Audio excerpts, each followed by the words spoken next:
ദിലീപേട്ടനെ Pavi caretaker എനിക്ക് ഇപ്പോഴാണ് തിയേറ്ററിൽ പോയി കാണാൻ സാധിച്ചത്. നല്ലൊരു സിനിമ കേട്ടോ, എനിക്ക് ഇഷ്ടപ്പെട്ടു. ഫാമിലി ആയിട്ടൊക്കെ പോയിരുന്ന് കാണാൻ പറ്റിയ നല്ലൊരു എൻ്റർടൈനർ സിനിമ തന്നെയാണ്.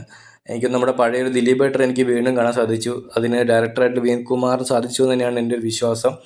എന്താ പറയുക, ഇതിൽ കഥാപാത്രത്തിൻ്റെ പേര് പവി എന്നാണ്. പുള്ളി ഒരു ഫ്ലാറ്റിൻ്റെ കെയർടേക്കറാണ്. പുള്ളി ഒറ്റയ്ക്ക് താമസിക്കുന്നത്, വേറെ ആരുമില്ല, ഒരു പട്ടി മാത്രമുണ്ട്. അങ്ങനെ ഇരിക്കെ പുള്ളിയുടെ ജീവിതത്തിലേക്ക് കല്യാണം കഴിച്ചിട്ടില്ല. അപ്പോൾ അങ്ങനെ ഇരിക്കെ പുള്ളിയുടെ ജീവിതത്തിലേക്ക് ഒരു പെണ്ണ് കടന്നു വരികയാണ്. അവരമ്മ നേരിട്ട് കണ്ടിട്ടൊന്നുമില്ല, അവരമ്മ കത്തിലൂടെയാണ് സംസാരിക്കുന്നത്. തുടർന്നുണ്ടാകുന്ന രസകരമായ സംഭവങ്ങളാണ് ഇതിൻ്റെ ഒരു കഥ വരുന്നത്. ഈ സിനിമയുടെ ലൈഫ് അല്ലെങ്കിൽ എന്താ നെടുന്നൂടെന്ന് പറയുന്നത് ദിലീപേട്ടൻ തന്നെയാണ്. തുടക്കം തൊട്ട് അവസാനം വരെ എല്ലാ സീനും ദിലീപേട്ടൻ നിറഞ്ഞു നിൽക്കുക. നേരത്തെ പറഞ്ഞ പോലെ ആ പഴയ കോമഡി അത് ഇപ്പോൾ ഒരു കോട്ടം തട്ടാതെ അതേപോലെ തന്നെ ഉണ്ട്. നല്ലൊരു റോളൊക്കെ കിട്ടിക്കഴിഞ്ഞാൽ, കോമഡി റോൾ കിട്ടിക്കഴിഞ്ഞാൽ ദിലീപേട്ടൻ ഇപ്പോഴും പൊളിക്കും. നമുക്ക് പണ്ടൊക്കെ നമ്മൾ എന്തോരം ചിരിച്ച് കുത്തി മറിഞ്ഞിട്ടുണ്ട്. അതേ ലെവലിലൊരു പെർഫോമൻസ് ആയിരുന്നു പവിത കെയർടേക്കറിലും പുള്ളി ഉണ്ടായിരുന്നത്. അതിപ്പം അതേപോലെ തന്നെ ഇമോഷണൽ സീൻസ് ആയിക്കോട്ടെ, അതാണെങ്കിലും നമുക്ക് ഭയങ്കരമായിട്ടും കണക്ട് ചെയ്യാൻ പറ്റുന്നുണ്ട്. അപ്പോൾ അതുകൊണ്ട് ദിലീപേട്ടൻ തന്നെയാണ് ഇതിൻ്റെ ഒരു എന്താ പറയുക നെടുന്നൂടെന്ന് പറയുന്നത്. അതേപോലെ തന്നെ CID മൂസ റിംഗ് മാസ്റ്ററിന് ശേഷം വീണ്ടും ദിലീപേട്ടനും പട്ടിയായിട്ടുള്ള സീൻ വന്നേക്കുവാണ്. ഒരു ബ്രോ എന്ന കഥാപാത്രം ദിലീപേട്ടന് വേറെ ആരും ഇല്ലാത്തതുകൊണ്ട് ഈ പട്ടിയാണ് കൂട്ടുള്ളത്.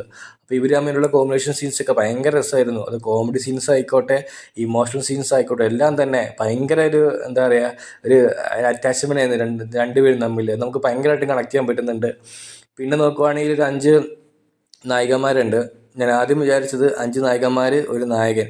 അപ്പോൾ ഞാൻ വിചാരിച്ചു ഈശ്വര അത് സ്ഥിരം എന്താ പറയുക ഒലിപ്പിച്ചെടുക്കുന്ന കേസായിരിക്കും, ചടച്ച് വണ്ടാറടങ്ങുമെന്നൊക്കെ വിചാരിച്ചിരിക്കുകയായിരുന്നു. പക്ഷേ ഒരു രീതിയിലും വെറുപ്പിക്കാതെ, ഒരു വളിപ്പോ കാര്യങ്ങളോ പുറകണക്കിലോ ഒന്നുമില്ലാതെ വൃത്തിക്ക് എടുത്തു വെച്ചിട്ടുണ്ട്. അതിന് ഡയറക്ടർ വിനീത് സാധിച്ചിട്ടുണ്ട്, ഉറപ്പ് പറയാൻ പറ്റും. കാരണം ഒരു രീതിയിലുള്ള ഒരു വളിപ്പോ കാര്യങ്ങളോ പുറകടക്കിലോ ഒന്നുമില്ല. പക്ക നീറ്റ് ആൻഡ് ക്ലീൻ ആയിട്ട് തന്നെയാണ് എല്ലാവരെയും കറക്റ്റായിട്ട് പ്ലേസ് ചെയ്ത് നല്ല രീതിയിൽ തന്നെയാണ് എടുത്തു വെച്ചിട്ടുള്ളത്. എല്ലാവരും തന്നെ നല്ല രീതിയിൽ അഭിനയിച്ചിട്ടുണ്ടായിരുന്നു കേട്ടോ. അതേപോലെ തന്നെ കുറേ നല്ല പാട്ടുകളൊക്കെ ഉണ്ട്. എനിക്ക് എൻ്റെ ആദ്യത്തെ പാട്ട് എനിക്ക് ഇഷ്ടമായി. എനിക്ക് പാട്ടിന് പേര് ഞാൻ മറന്നുപോയി. ഒരു ഓണത്തിൻ്റെ ഒരു പാട്ടാണ്. അതിൻ്റെ വിഷ്വൽസൊക്കെ നല്ല രസമുണ്ടായിരുന്നു. പിന്നെ നോക്കുവാണെങ്കിൽ ഒരു മരപ്പട്ടിയായിട്ടുള്ള സീനൊക്കെ ഉണ്ട്. അതൊക്കെ എനിക്ക് ഭയങ്കര ഇഷ്ടപ്പെട്ടു. നല്ല കോമഡി ഉണ്ട്. പിന്നെ നോക്കുവാണെങ്കിൽ ഇഷ്ടപ്പെടാതെ പോയ 2-3 കാര്യങ്ങൾ ഞാൻ പറയാം. ഒന്ന്, ഈ സിനിമയുടെ കുറച്ച് ഞാൻ പറഞ്ഞ നല്ല സിനിമ തന്നെയാണ്, പക്ഷേ അത്ര വലിയ നല്ല സിനിമ ഞാൻ പറയുന്നില്ല. ഇടയ്ക്ക് ചില ഭാഗങ്ങളൊക്കെ ആകുമ്പോഴത്തേക്കും ചെറിയൊരു മടുപ്പ് തോന്നിയായിരുന്നു.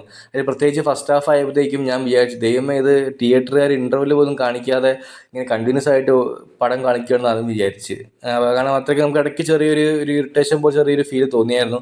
പക്ഷേ അത് സെക്കൻഡ് ഹാഫ് ആകുമ്പോഴത്തേക്കും അത് സെറ്റായി വരുന്നുണ്ട്. സെക്കൻഡ് ഹാഫിൽ കുഴപ്പമൊന്നുമില്ല, നമുക്ക് ബോറടി കാര്യങ്ങളൊന്നുമില്ല.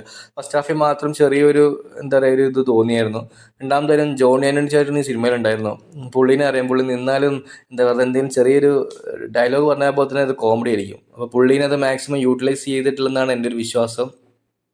പുള്ളി ഇതിൽ പ്രാരാബ്ധക്കാരനായിട്ടുള്ള ഒരു സെക്യൂരിറ്റിക്കാരനായിട്ട് കാണിക്കുന്നത്. അപ്പോൾ പുള്ളിയും ദിലീപേട്ടനും കൂടെ നല്ലൊരു കോമ്പിനേഷനുള്ള കോമഡി ഇഷ്ടം പോലെ കൊണ്ടുവരായിരുന്നു.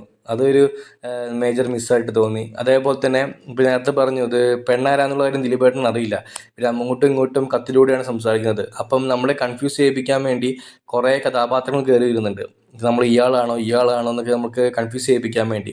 അത് വേണ്ടായെന്ന് തോന്നി. കാരണം കുറേ കഥാപാത്രങ്ങൾ അങ്ങനെ തന്നെ കയറി വരുന്നുണ്ട്. അപ്പോൾ നമുക്ക് ആകെ ഒരു മൊത്തത്തിലൊരു സുഖം തോന്നിയില്ല കണ്ടപ്പം. അപ്പോൾ അതും കൂടെ ഒന്ന് കുറച്ചിരുന്നെങ്കിൽ നല്ലൊരു സിനിമ തന്നെയാണ്. അതും കൂടെ കുറച്ചിരുന്നെങ്കിൽ ഒന്നും കൂടെ സെറ്റായേനെ. അപ്പം എന്തായാലും നല്ലൊരു സിനിമയാണ്, ഫാമിലിയായിട്ട് തന്നെ പോയി കാണാവുന്നതാണ്. Thank you.